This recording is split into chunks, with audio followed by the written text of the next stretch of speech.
nanay. Love you, nanay. Pinagsisisihan lahat ng aking kasalanan. Kung di mararanasan, di pa mauunawaan. Ngayon natagpuan ko ang sagot sa katanungan. Mula ng bata pa laman na ng aking isipan ang bawat payo sa tuwing ako'y pagsasabihan. Hindi pinapansin kahit alam na kabutihan. Nagsakripisyo, ginawa lahat ng paraan upang mabigyan lang ng magandang kinabukasan. Halos gumapang sa hirap na nararanasan.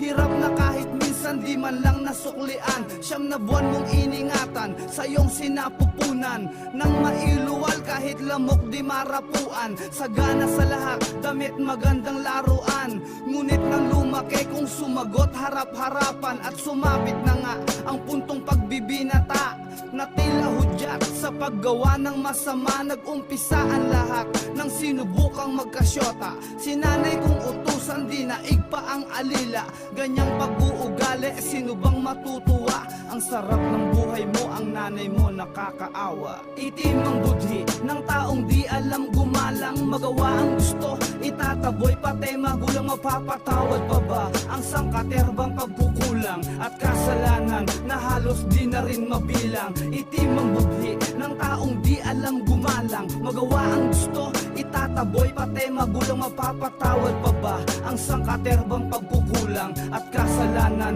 na halos di na rin mabilang? Magagawang tiisin na magutom si inay. Masunod mo lang ang nobya na lahat ibibigay. Pangyayaring kinagulat mo nang siya'y humiwalay. Mundo mo'y parang sasabog, halos magpakamatay. Naisipang tikman ang shabu at marijuana. Tuwang-tuwa naman mga demonyo mong barkada. Si inay di makatulog, magdamag nag-alala.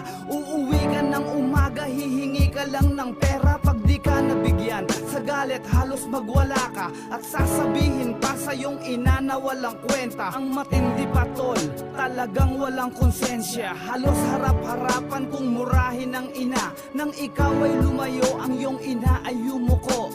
Yakap ang larawan mo't luha ay tumutulo. Ngunit may bagay na lingid sa iyong kaisipan.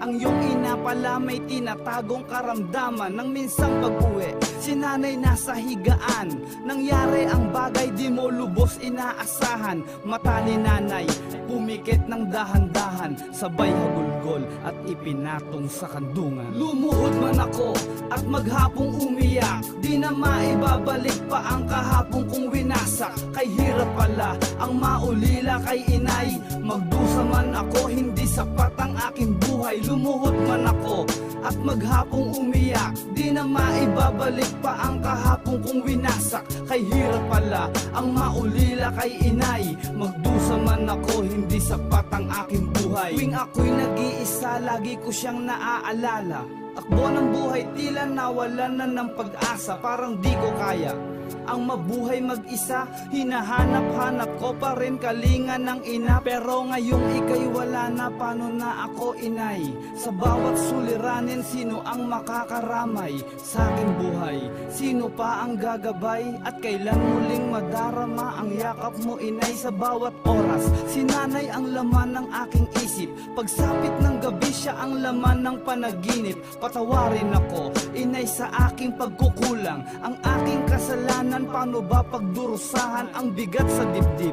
Paano ba mababawasan? Hindi na kaya ng nahihirapang kalooban. Lagi na lang akong binabalot ng kalungkutan. I love you nanay, hindi kita malilimutan. Lumuhod man ako at maghapong umiyak. Di na maibabalik pa ang kahapong kong winasak. Kay hirap pala ang maulila kay inay. Magdusa man ako, hindi sapat ang aking buhay. Lumuhod man ako at maghapong umiyak. Di na maibabalik pa ang kahapong kong winasak. Kay hirap pala ang maulila kay inay. Magdusa man ako, hindi sapat ang aking buhay.